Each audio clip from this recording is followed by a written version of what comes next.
पिछले दिनों हमने 100 से भी ज़्यादा कमेंट डिलीट किए हैं जिनमें नीट एस्पिरेंट्स हमसे पूछ रहे थे कि सर 2 लोग YouTube पे लड़ पड़े हैं, हम क्या करें।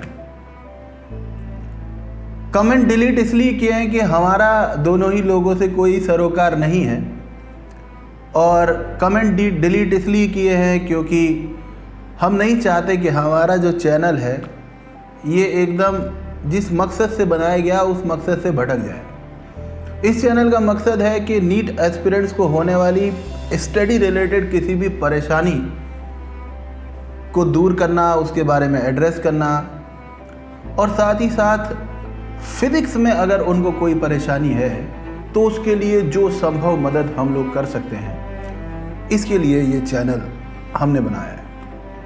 लास्ट 20 ईयर के करियर में मैंने जो अनुभव प्राप्त किया है उसके आधार पर मैं आपको बताता हूँ कि देखिए, किसी को कोई फर्क नहीं पड़ता है कि आप किसकी साइड हैं। आप किसी की भी साइड हो, आपका कोई फ़ायदा नहीं हो रहा है, फ़ायदा लड़ने वालों का हो रहा है। हाँ, नुकसान ज़रूर स्टूडेंट्स का हो रहा है, रियल स्टूडेंट का हो रहा है, जो कि अपनी जो रैंक है उसको इस समय बूस्ट कर सकता है, इन 6 मंथ्स में अपनी रैंक को बूस्ट कर सकता है, और वो इन चक्करों में पड़ा हुआ है, तो ऐसे स्टूडेंट का नुकसान हो रहा है। मैंने इस समय रैंक को फ्रेम होते हुए देखा है, इन 6 महीनों में मैंने रैंक को फ्रेम होते हुए देखा है, बच्चों को 0 से स्टार्ट करके एक सही लेवल पर पहुंचते हुए देखा है। तो ये जो 6 महीने हैं वो बहुत महत्वपूर्ण 6 महीने हैं।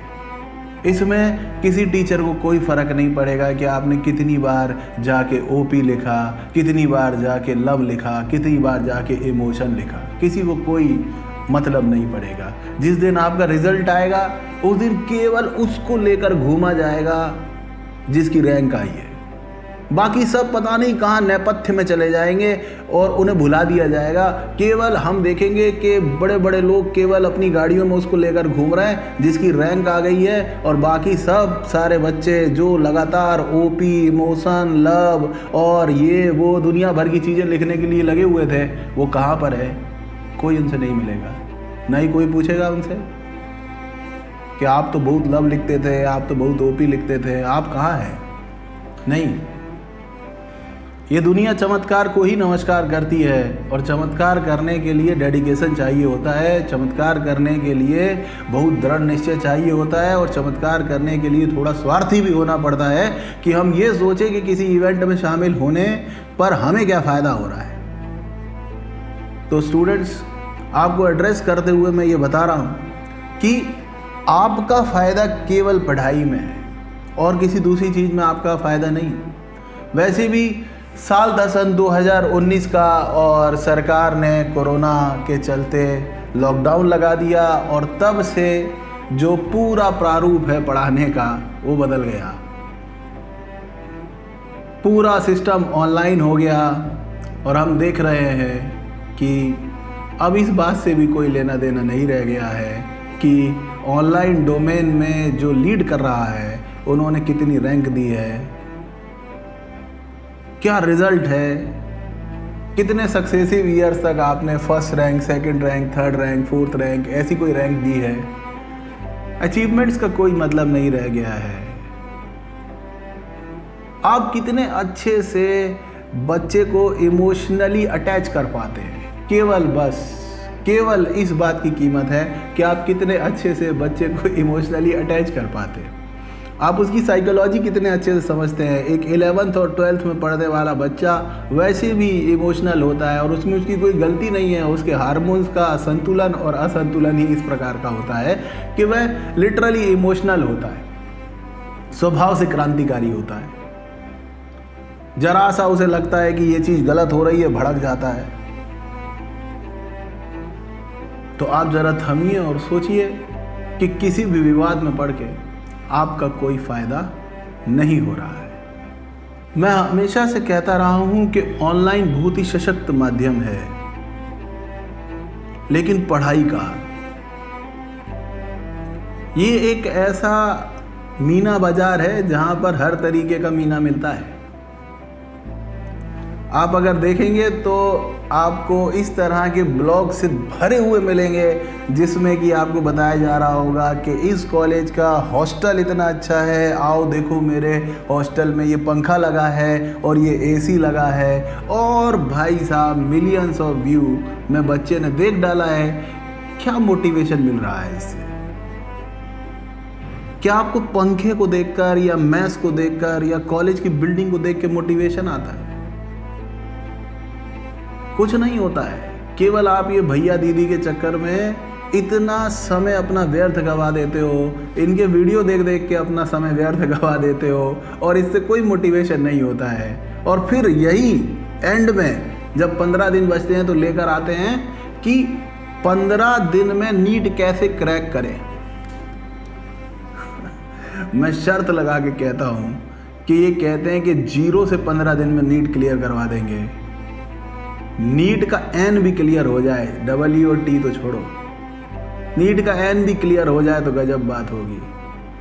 जिन लोगों ने भी रैंक प्राप्त की है वो इंडिया के टॉप मोस्ट टीचर से पढ़ते हैं, ऐसे लर्नेड लोगों से पढ़ते हैं, वो खुद ऐसे लर्नेड लोगों से पढ़े जिन्होंने कई बार रैंक दिया हुआ है। और फिर वो आपको स्ट्रेटजी बताते हैं कि 15 दिन में आप नीट क्रैक कर सकते हैं। How it is possible? मजाक है ये। फिर भी बच्चे 15 दिन की स्ट्रेटजी देख लेते हैं और कुछ तो फॉलो भी कर लेते हैं। और जब इससे भी मन नहीं भरता तो एग्ज़ाम के 4 दिन पहले एक वीडियो रिलीज़ होता है जिसमें बताया जाता है कि तुक्के लगाने के 1000 तरीके, और उसके भी व्यू मिलियंस नहीं होते हैं। तुक्के लगाने के 1000 तरीके देखना अगर हमें पड़ रहे हैं, इसका मतलब आज जो हमारा समय पढ़ने का था उस समय हम पता नहीं किस उलझन में थे, किसकी साइड ले रहे थे, क्या कर रहे थे, ये तो हम ही जानते हैं। हमारा एक उद्देश्य होना चाहिए, अगर हम रियल नीट एस्पिरेंट्स हैं, ट्रू एस्पिरेंट्स हैं, तो हमें सिर्फ इस बात से मतलब है कि हम जिस भी प्लेटफॉर्म पर पढ़ रहे हैं वहाँ पढ़ के हमारा सवाल लग रहा है कि नहीं लग रहा है, हमको जो पढ़ाया जा रहा है वो अप टू द मार्क पढ़ाया जा रहा है कि नहीं पढ़ाया जा रहा है, एट पार लेवल पे स्टडी मटेरियल दिया जा रहा है कि नहीं, एनिमेशन डिलीवर किए जा रहे हैं कि नहीं, अगर हम ऑनलाइन पढ़ रहे हैं तो हमें विजुअलाइजेशन कराया जा रहा है कि नहीं कराया जा रहा है। ये सब देखना हमारा काम है और इसके लिए मुखर होकर आवाज़ उठाना भी हमारा काम है। बाकी किसी विवाद में पढ़ के हम इधर से आवाज़ उठा रहे या उधर से आवाज़ उठा रहे, ये हमारा काम नहीं है, क्योंकि आपका लिटरली कोई फ़ायदा नहीं है। आपका लिटरली फ़ायदा केवल इसी काम में है कि आप सिलेक्ट हो जाए।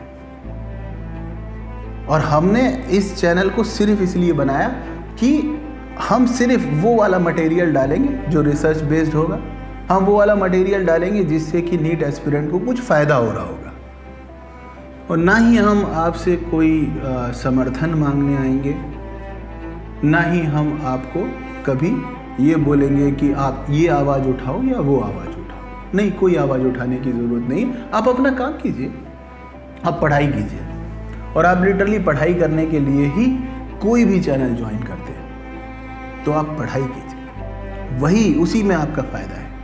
कुछ साल पहले तक नीट एक प्रीमियम एग्ज़ाम होता था और उसकी कोचिंग करते थे आप, तो जो भी शिक्षक आपको पढ़ा रहा होता था उसके प्रति आपके अंदर सम्मान की भावना होती थी, उसका आप आदर करते थे।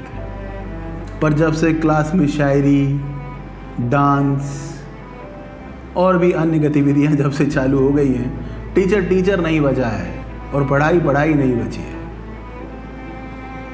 वो मूल्य कहीं ख़त्म हो गए हैं, उनका पता नहीं क्या हो रहा है। लेकिन हाँ, एक बारात है जो निकली जा रही है। आपको इसमें से अपने काम की चीज़ उठाना है। बहुत बड़ा जुलूस है जो चल रहा है, आपको अपने काम की चीज़ इसमें से निकालना है। तो अब ये आपको सोचना है कि आपके लिए बेहतर क्या है।